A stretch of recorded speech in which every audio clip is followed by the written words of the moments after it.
Hola, bienvenidos a un capítulo más de Al Calor Empresarial, este espacio de Al Calor Político, un espacio en donde vamos charlando con diferentes mujeres y hombres de gran visión, con mujeres con la vista al frente, con hombres que también establecen día a día la estrategia para que el motor económico de cada una de las empresas que ellos operan pueda ser lo que son el día de hoy.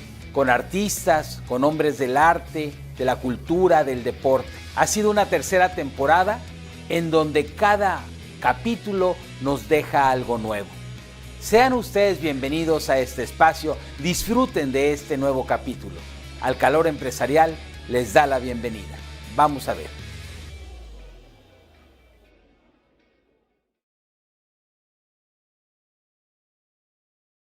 Hola amigos de Al Calor Empresarial, este espacio de Al Calor Político. Qué gusto volver a estar con ustedes en un nuevo capítulo y que en esta ocasión un capítulo que puede resultar, ya que siempre hablamos de cultura, de arte, de turismo, de empresarios, desarrollo económico, y podría parecer extraño hablar de este tema, pero este tema creo que es fundamental, es vital para el desarrollo de cualquier empresa, micro, pequeña, mediana, grande, y es el tema contable, el tema fiscal, de cómo debemos de llevar hoy por hoy nuestras finanzas y con todas estas reformas que se han dado. Y bueno, estamos en esta ocasión con la contadora Lisette Telles y le agradecemos infinitamente que nos haya recibido en su espacio y sobre todo para poder aprender un poco más. Pero bueno, yo le quisiera pedir a la contadora que nos platicara un poco en principio para que ustedes sepan con quién estamos y frente a qué gran mujer estamos. Pues muchísimas gracias por la invitación a su programa, gracias a los escuchas que tenemos. Y bueno, yo soy una jalapeña que soy empresaria de nacimiento, porque nací en una familia empresaria jalapeña. Y pues de ahí me empecé a desenvolver en las actividades que tenía mi familia. Estaban básicamente hacia la industria de la construcción, pero posteriormente, en lo particular, yo migré a servicios. Yo soy administradora de empresas, egresada de la Universidad Veracruzana. Después cursé la carrera de contabilidad o de contaduría y acabé con una carrera de leyes, que es de derecho también, que creo que son las mancuernas interesantes para la actuación de cualquier empresario. Sin lugar a dudas. No por currículum, por necesidad en muchas ocasiones. Y bueno, posteriormente, que soy muy inquieta, estudié impuestos y ahorita ando con algunas cosas más de protección civil y otras más. Eso es básicamente pues parte de lo que hice, pero lo que más me gusta es que precisamente con ese inicio o esa base empresarial, pues me tocó vivir toda la problemática de las crisis, de las devaluaciones, de pues las molestias que había de los empresarios porque no tenían dinero, porque los impuestos eran fuertes, porque el seguro social les embargaba, y pues aprender para defender de entrada lo propio y después pues con esos conocimientos brindarlos a los demás. Claro, sin lugar a duda. Y bueno, esta historia al parecer se repite. Así es. En muchas ocasiones los empresarios tenemos cierto reticencia, temor, y no creo que sea necesariamente por el tema o el hecho de que hay que pagar impuestos, sobre todo para que un país, una ciudad, un municipio pueda funcionar, sino por esa complejidad tan grande que se vuelve el proceso de poder pagar impuestos. Eso es un tema que ahorita me gustaría platicar. Me queda muy claro que, bueno, el bagaje que tiene en todas estas líneas, administración, contabilidad, derecho, son un engranaje que le dan una estructura finalmente mucho más clara y sólida para la ejecución de las acciones que hay que emprender a favor de los empresarios. Y justamente cuando hablamos de esa complejidad, hoy por hoy, uno de los temas con la reforma, la última reforma que hubo, algo que a mí, seguramente al público le salta. Hoy los jóvenes, después de los 18 años, tienen que registrarse ante el SAT y empezar a hacer declaraciones. Las preguntas podrían ser N, X y Y, porque de verdad se vuelve aún más complejo. Si yo tengo un hijo de 18 años y le deposito para su manutención o para su escuela o para su diversión, en fin, esta parte que es tan grande, ¿no? cómo poderla entender, cómo poder manejarla como un ciudadano común y corriente, como un padre de familia común y corriente. Bueno, primero que nada, qué bueno que da la oportunidad con esa consulta, porque hay una problemática muy grave que no entendemos exactamente cómo está la reforma. Primeramente, es importante que entendamos que no es para que declaren impuestos. El hecho de que estén pidiendo que nos registremos todos los mayores de edad implica simplemente como tener un padrón más de contribuyentes, posibles contribuyentes, no efectivos contribuyentes. Es como un registro. De pronto, si algunas de esas personas tienen actividades, obtienen ingresos, o como le decimos los contadores, incrementas tu patrimonio, es que se vuelve una obligación de pagar y de declarar, no antes. Entonces, lo que debemos de saber es que sí es cierto, todas las personas de mayor edad tenemos que inscribirnos, pero no todos vamos a presentar declaraciones ni pagar impuestos, aunque a veces tengamos entradas de dinero. Las entradas de dinero no forzosamente son impuestos o son ingresos. Usted mencionó atinadamente, un padre le da a su hijo pues para su colegiatura, para sus gastos, sobre todo si está fuera, inclusive le transfiere y queda entonces la huella del movimiento. Pero el joven no tiene como tal la obligación de pagar impuestos. Está recibiendo una donación de su papá y si el padre pagó los impuestos, él no tiene problema. Va a tenerse que inscribir a Hacienda, pero sin obligaciones, porque mucho cuidado, si llega a hacerlo con alguna actividad, pues va a tener que presentar declaraciones. Ese punto es muy importante. Cuando cualquier persona, vamos a suponer que hoy yo quiero empezar un negocio, emprender un negocio, y entonces saber, y no tengo tal vez el dinero para poder pagar el servicio de un contador como tal, yo llego a una ventanilla de Hacienda, ¿en qué régimen fiscal? Eso es muy peligroso, y lo digo así tal cual, porque si yo se me ocurre sin tener ningún conocimiento poner X o Y régimen fiscal que me obliga y me pide que pague ciertos impuestos en lo cual nada que ver conmigo, ese es un tema muy delicado. ¿Cómo el ciudadano común y corriente, que somos la gran mayoría, que no entendemos a fondo del tema, cómo hacerlo, contadora? Y la otra pregunta, esto que dice, no tienen que pagar impuestos, ¿eso es lo que en teoría se llama el régimen de confianza? Es decir, ¿o son dos cosas distintas? No lo sé. Son diferentes situaciones. Le contesto primero. Cuando alguien quiere empezar a tener ingresos, tiene la obligación obviamente de irse a avisar a la Secretaría de Hacienda. Se supone que en la Secretaría de Hacienda hay varias áreas, una de ellas es de asistencia al contribuyente y tienen la obligación de guiarnos en qué tenemos que hacer. A veces están, quiero pensar, muy apurados, no entienden exactamente lo que les decimos y se cometen errores. Entonces la recomendación sería, si vas a ser asalariado, únicamente te vas a inscribir por salario. Si vas a tener un comercio, vas a prestar servicios, siempre hay un régimen económico. Hoy por hoy, el régimen de incorporación fiscal, posiblemente el año que entra, el régimen de simplificado de confianza para personas físicas. Son los más económicos, los de menos obligaciones. Sin embargo, siempre es conveniente asesorarse un poco más porque si hay un antecedente de actividades de la persona o está pensando formar parte de una sociedad algo más, las situaciones se complican. Pero mínimo así. Es cierto, no se tiene muchas veces recursos para pagar, pero a través de las cámaras empresariales, a través de los organismos como Prodecom y a través de asistencia al contribuyente, podrían solucionar los problemas iniciales y normalmente eso no tiene ningún costo. Nosotros de pronto igual también en el despacho hacemos alguna ayuda social, porque efectivamente hay personas que lo requieren. Y cuando ya se encarrilen y puedan estar trabajando, pues efectivamente ya que contraten a una persona que los pueda guiar. Eso es muy importante que sí lo hagan antes porque luego llegan y nada más dicen quiero poner un negocio y los ponen en la forma más cara de pago. Así es que acuérdense, el régimen más barato en esta fecha es el régimen de incorporación fiscal y el año que entra régimen simplificado de confianza. No significa que no paguen impuestos. Claro. Contestando su segunda pregunta.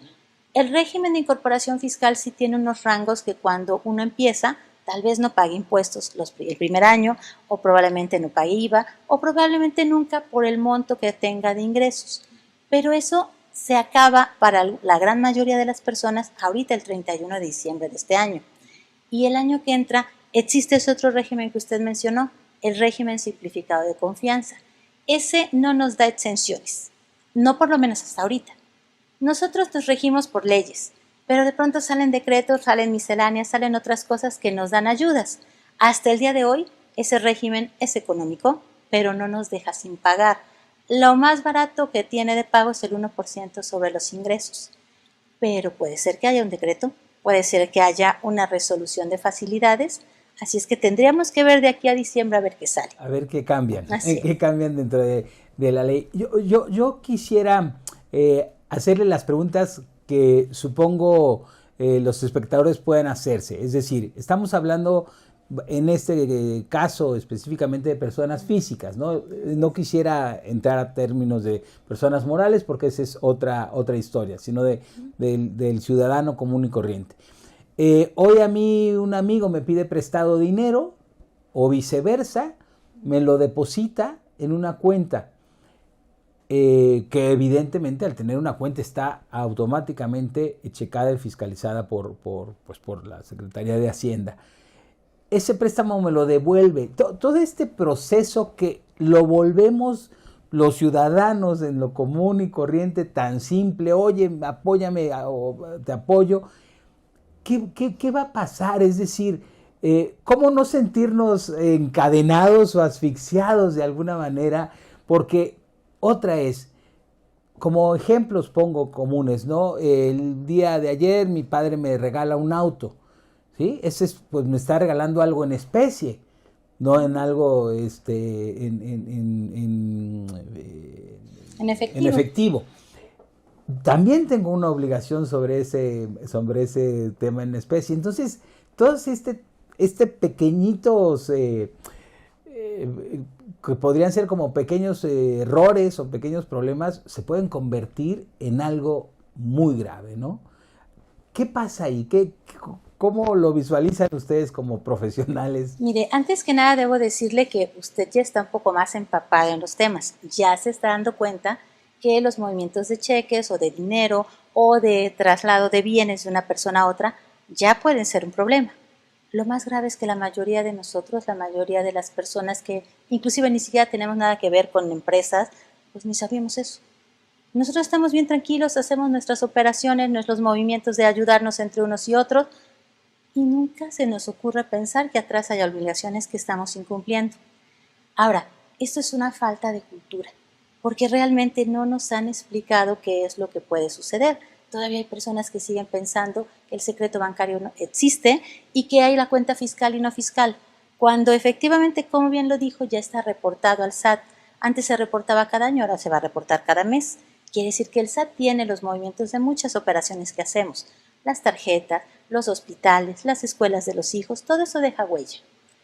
Pero no tiene por qué ser malo. El punto de partida es, si yo tengo un ingreso, porque lo obtuve de alguna manera, yo debo de reportarlo. Puede ser que ese ingreso pague impuestos, puede ser que no, puede ser que ya los pagó. Y lo que haga con ese ingreso, una vez que ya está reportado, una vez que ya está pagado, inclusive a través de los patrones, si es que somos asalariados, pues ese dinero es mío, yo puedo hacer con él lo que yo quiera. Lo puedo regalar, prestar, hacer lo que quiera. Ahora, ¿dónde es donde viene la cultura? Lo primero es en acordarse que hay que reportarlo. Lo segundo es que puedes hacer lo que quieras con tu dinero, pero deja huella, explícalo, haz documentos. Eso de que el cuate me presta dinero está muy bien porque me saca de un apuro, pero ¿cuántas veces le decimos al amigo, además de prestármelo, fírmame un papelito que diga cuánto me prestaste? No, ¿cómo lo voy a hacer? Y mucho menos, ¿cómo me voy a llevar ese papelito a que lo formalice yo ante un notario? Eso está en nuestras leyes, no en las fiscales. Está en el Código Civil, en el Código de Comercio, en la Ley de Sociedades Mercantiles, que nunca leímos. Yo tengo una anécdota curiosa porque mis padres eran de edad grande y pues las normas de casa eran rígidas. Cuando entré a la Facultad de Derecho, yo oí a mis papás que me estaban diciendo lo mismo que en casa, porque estábamos estudiando el Código Civil, que ellos llevaron como materia en cívica y ética. Me repetían las reglas del Código Civil, que por eso yo las sabía manejar. Y de pronto te das cuenta que la vida es más fácil cuando desde el principio te dicen qué puedes y qué no debes de hacer. Si tuviéramos un poco más de formación de esa, que nosotros podemos realmente tomarla ahora con el internet, con tantas cosas que hay, nos complicaría menos la vida. Muchas de nuestras operaciones que hacemos no son ilícitas, no nos generan impuestos. Lo malo es que como no las comprobamos, luego ya si hasta se nos olvidaron, pues no podemos comprobarle a la autoridad que no estamos haciendo algo incorrecto. Si nosotros fuéramos ordenados, guardáramos los estados de cuenta, escribiéramos lo que fuera, pusiéramos por escrito las operaciones con nuestro padre, nuestros amigos, nuestras personas que están colaborando con nosotros. Por ejemplo, ese auto. Usted puede recibir un auto y eso es un regalo. No tiene gran problema el regalo, pero hay reglas para eso. Y a veces hay impuestos que pagar, porque a final de cuentas, hacia un regalo puede incrementar lo que usted tiene de recursos, lo que tiene de patrimonio. Y es ahí donde puede llegar a dar un pago. Pero no forzosamente, la gran mayoría de las operaciones no lo lleva. Pero hacemos muchas y en una de esas pues se da cuenta el fisco y cuando empieza a jalar el hito y nos pregunta ¿y de dónde viene? Ya ni sabemos. Compruébame que es así como dices, pues no lo tenemos. Ese mismo caso que me puso hace rato del hijo que recibe dinero. Si resulta un hijo ahorrador, hasta junta ese dinero, lo guarda aparte en el banco y no se lo gasta y al rato ya junto compra algo que vale la pena. Y ahí se dan cuenta. Y entonces ingresos omitidos porque ese muchacho pudo comprar algo que valió la pena. Y no es cierto. Con todo el dinero que le dio su padre, que ya pagó impuestos, ilícitamente dispuso de él. Ahora, me queda claro, en este caso, o más claro, que la problemática, yo así lo visualizo, es muy grande. Es muy grande por la falta de cultura, por la falta de conocimiento. Yo pensaría dos cosas esencialmente. Una,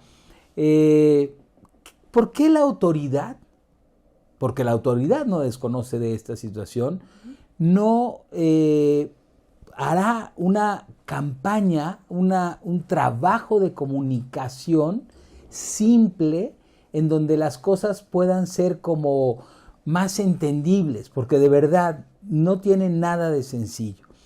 Y la segunda pregunta que le haría es, ¿cuál es la intención en su óptica del gobierno?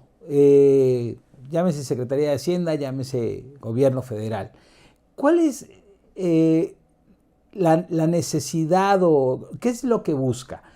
¿Tener mayores recursos a través de un padrón mucho más grande?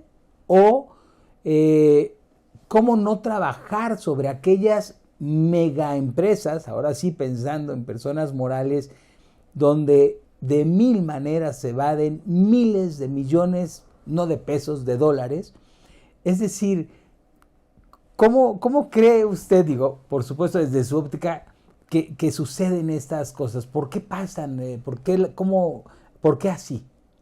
Bueno, la primera pregunta es muy triste. Yo creo que la autoridad no se ha dado cuenta que a los que debe de cuidar es a todos los mexicanos y que en su afán de obtener los recursos también para ayudar a los mexicanos, ha descuidado el punto del conocimiento. Y como las leyes son autoaplicables, dicen, pues tú mexicano, estúdialas.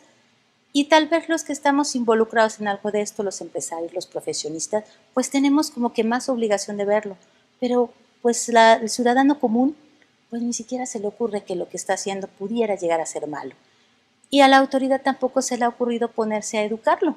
Eso sí es una falta de conciencia realmente cívica de nuestras organizaciones, porque son precisamente los cuidadores de toda la población, claro, y no nada más los recaudadores. Claro. Entonces creo que ahí sí también nos ha faltado a los demás exigirle a la autoridad que se volque a pues darnos esas explicaciones en manera sencilla y no nada más preocuparse por decir que efectivamente hay grandes defraudadores a los que tiene que ajusticiar. Y tiene un concepto muy triste que pues piensa que en general todos estamos haciendo algo incorrecto. En esencia puede ser porque esa ignorancia que le digo, esa falta de cuidado, pero no por principio. La gran mayoría no es por principio. Ahora, ¿por qué lo está haciendo así el gobierno? ¿Cuál sería su óptica?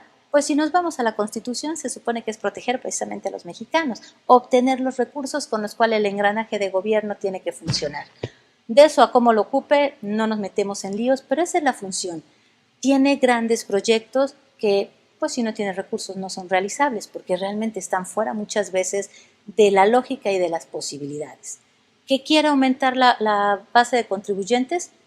Yo no estoy tan segura. Dice que sí, dice que quiere simplificar la facilidad de pagar, Si quisiera incrementar la base de contribuyentes, se iría lugar por lugar y hay miles de gentes que están irregulares.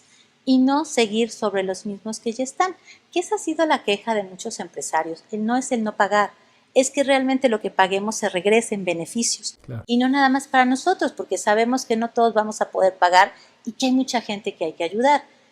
El incremento de la base de contribuyentes no está siendo la prioridad. Lo que están argumentando actualmente es que pues tienen las presiones internacionales de que les están pidiendo que combatan la evasión fiscal a nivel internacional porque tienen que pagar impuestos en algún lugar del mundo que se generen los ingresos, que se están lavando mucho dinero, que se está defraudando a las mismas organizaciones de gobierno porque se baja la tributación y pues que a final de cuentas todas las medidas que se están implementando son para darle mayor transparencia y desde luego facilitar el trabajo de la autoridad.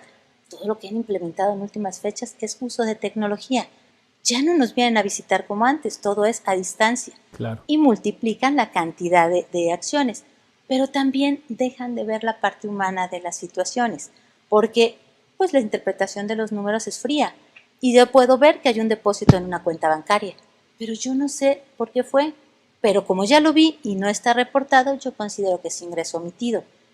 Y llegan y le preguntan al ama de casa, ¿y este dinero de dónde viene? Ya debes impuestos, ya te digo cuánto es.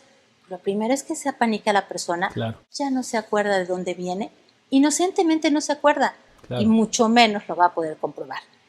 Esos extremos son malos y a veces decimos, pues debería de guiarse un poco más por la empatía, por estar analizando los casos específicos. ¿Y qué dicen ellos? No me puedo detener a ver un caso particular. Yo pongo las reglas generales y ustedes, que son los que las van a ocupar, pues protéjanse y hagan lo que deben de hacer. Claro. Creo que llegamos a extremos. También se ha llegado a esos extremos por abuso de algunos, eso es cierto, claro. Que dejan las cosas libres y entonces te aprovechas hasta donde se puede porque la autoridad tampoco puso esos candados. Es complejo el panorama, pero yo creo que deben de partir de algo que es cierto. La gran mayoría de mexicanos estamos tratando de salir, tratando de trabajar, y no estamos viéndole la cara al fisco. Nos podemos equivocar, podemos confundirnos, pero es eso, son errores, son faltas de conocimiento, son muchas veces las propias angustias de la vida que tenemos en los negocios, las crisis que tenemos. Claro. Y llega la autoridad, te dice lo que es y normalmente decimos, pues ni modo, me corrijo y pago. No encuentran realmente una situación grave de que nos levantemos en una revolución contra el gobierno. Claro. Porque al final de cuentas sabemos que eso tiene que regresar. Así es. Desgraciadamente va a haber este año que entra muchas problemáticas porque cada vez se siguen pues constriñendo las posibilidades y si seguimos con crisis, pues es normal. ¿Qué vas a hacer? ¿Vas a comer o vas a pagar impuestos? Yo creo que esos extremos. Esa parte y un poco para ir cerrando esta gran oportunidad de platicar con usted. Justamente esto es lo que me llamó la atención y el por qué quise venir con una gran experta que me queda claro cómo lo visualiza y cómo lo explica, pero yo creo que viene un momento complejo en donde un poco aprendiendo de esta charla, creo que el ser ordenados, el tener que volvernos ordenados, bueno, ya después de los 50 años se vuelve más complicado, pero pues a la gente joven, a las personas que empiezan, que tienen 18 años en adelante, poder buscar este orden, esta manera ordenada, porque en mi óptica personal y un poco revisando la historia, no necesariamente en la parte fiscal, considero que hoy el gobierno en estos formatos está empezando a ser una bomba que va a llegar un momento en que va a explotar. Justamente porque no es por maldad, no es por trampa, no es por... pueden ser muchos los factores. El último que dijo es importantísimo. O pago impuesto o como, o le pago al empleado, o pago la luz, o qué hago. Es decir, porque la circunstancia no es aún nada alentadora en términos generales. Yo le preguntaría por último y después, bueno, si algo me faltó preguntarle, me encantaría no lo comentara y lo comentara también al público. La pregunta sería, ¿es fácil o difícil pagar impuestos en México? Bueno, Podemos decir, como dice el gobierno, que es fácil, nada más son sumas, restas y multiplicaciones, pero la realidad es que para llegar a los montos o a las cosas que vamos a sumar, restar o multiplicar, hay mucho camino.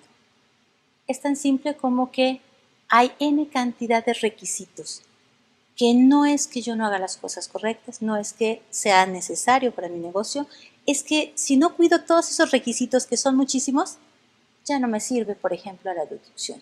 Ya no puedo llegar a disminuir legalmente el impuesto. Y cada vez son tantos más y sobre todo tienen una partida que le permite a la autoridad evaluar si es lo correcto o no es lo correcto, que nos deja en la inseguridad. Entonces, aunque vayamos haciendo todo perfecto con los mejores asesores, siempre hay un % de duda. Yo me acuerdo mucho cuando contrata uno a un abogado y le dices, abogado, ¿vas a ganar? Yo voy a ganar, yo voy a hacer todo bien. ¿Quién sabe cómo contesta el juez? Caray, así llegamos a tener que pensar de pronto, hicimos bien todo, vamos a defender nuestra postura con la autoridad sin ni siquiera pelearnos porque no es necesario, pero va a llegar la autoridad y va a decir, eso que tú compraste, eso que hiciste, lo podrías haber hecho diferente, no es indispensable. Oye, caray, fue necesario, lo tuve que hacer, no, a mi juicio no, y no te va a servir. Claro. Y ya nos cambiaron todo lo que hicimos. Eso por decirle un ejemplo, pero hay N cantidad de situaciones que estamos a expensas de la interpretación de la autoridad. Aunque las leyes no se deben interpretar, tienen ahora esa posibilidad de juzgar claro. Que está bien y que está mal. Cuestión que no debería juzgar una autoridad administrativa, sino una autoridad judicial. Desde ese punto de vista nos quedamos, pues bueno, Dios quiera y sean empáticos con nosotros cuando lleguen, que se den cuenta que hay toda la buena fe, que se cumplió todo lo que se pudo y no nos vayan a determinar algo cuando pues, se trató de cuidar todo lo posible. Pues sí, la verdad es que lamentable porque no habla más que de situaciones retrógradas, porque yo no les llamaría de otra manera, es decir, es que hoy por hoy, con toda la tecnología, los avances y demás, estemos hablando de una situación de esta gravedad, por así decirlo, en que al final del camino queda en la interpretación de alguna autoridad y no necesariamente la autoridad correspondiente.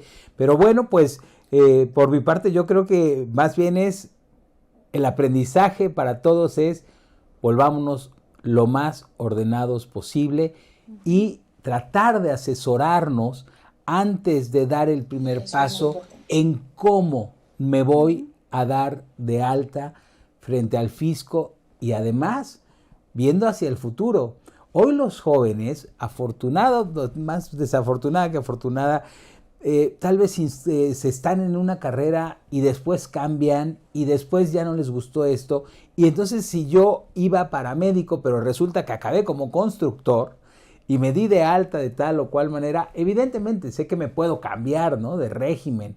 Pero si ya hice algunas acciones en el camino en donde no puse la atención, puedo acabar en prisión, sin duda alguna. Sí, pero tampoco se espanten, ¿eh? Pueden acabar en prisión si hay la intención de afectar al fisco. Claro. Pero si hay errores, no van a acabar en prisión. Lo que sí es que, como usted dice, asesórense, pregunten de preferencia antes de actuar, pero si ya lo hicieron, con más razón pregunten, porque siempre hay corrección del camino y no tiene que ser tan tortuoso. Eso también es muy importante. Hay personas que dicen, yo no me animo a ir a ver a un contador o un asesor porque ya tengo un montón de problemas. Pues sí, pero puedes hacer un parteaguas y de pronto esos problemas se van a minimizar conforme pasa el tiempo y a veces no son tan problemas, los puedes solucionar. Claro. Pero si no hacen nada y se quedan esperando, eso es lo peor que podemos hacer. La pregunta siempre es importante. Yo no me gusta muchas veces hacer símiles, pero tenemos que educarnos y preguntar todo lo que podamos hasta conocer lo mejor posible las cosas. Así es. Contadora Lisette Telles, ¿algo más que desee para despedirse de nuestro público? Agradecerle de verdad mucho. Podría ser muy, muy larga esta charla, sí, sin duda. Hay muchos puntos muy importantes. Hay que asesorarnos con profesionales, con grandes profesionales, con personas que tienen la experiencia. Y bueno, en el caso de la contadora Lisette, bueno, contadora licenciada en Derecho y licenciada en Administración de Empresas. Y bueno, además toda una experiencia en el ramo. Creo que hay que hacerlo. Pero bueno, pues yo me despido, pero algo que desee agregar. Sí, por favor, nunca se angustien de más por los impuestos. Nunca se dejen enfermar por las presiones, todo tiene solución. A veces no es tan perfecto como queremos, pero siempre hay un camino. Así es que pregunten, acérquense precisamente a las personas que ustedes puedan tener confianza y bueno, no nos vamos a quedar en la calle y si llegara a ser así, vamos como mexicanos a seguir adelante. Pero pues traten de corregir lo que ya tienen, porque si no puede haber problemas más serios. La cárcel es creo que el menos de los problemas porque mientras no haya la intención, no tienen por qué llegar a eso. Pues muchas gracias a ustedes que nos hicieron favor de acompañarnos y seguimos en Al Calor Empresarial, este espacio de Al Calor Político. Nos vemos hasta la próxima. Dios los bendiga a todos.